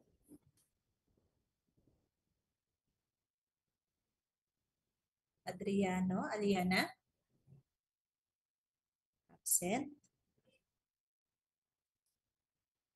Kay Bakay. Ma'am, present po, Adriano. Okay, Adriano present. Bakay.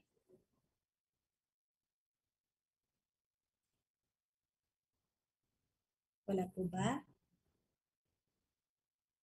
Next, Bagting. Present po. Okay. Bernabe. Present po. Buere. Present po. Kabunok. Present po, ma'am. Colinares. Present po. De Castro. Present po. Tikitanan. Present po, ma'am. Espiritu. Pabian. Present po, ma'am. Jeronimo. Present po, ma'am. Gregorio. Present po. Kayag. Present po, ma'am. Ladaw. Present po. Lanzaderas. Present po. Machon. Present po, ma'am. Magsino. Magsino. Okay. Magpura. Present po, ma'am. Mamawag. Present po. Masa. Present po, ma'am. Medrano. Present po, ma'am. Mojica. Present po, ma'am. Owab. Present po, ma'am. Padon. Present po, ma'am. Pangilinan. Present po. Pineda. Present po, ma'am. Quijano. Present. Rapis. Present po, ma'am. Reyes. Christian. Present po, ma'am. Okay, David. Ayaw mag-work na mic. Rojas. Present po. San Juan. Po. Sebastian. Present po. Erica. Awat. Present po, ma'am. Villahermosa. Present po, ma'am. Sarate. Okay, present. Si Bakay. Naka-join na ba? Diyan na?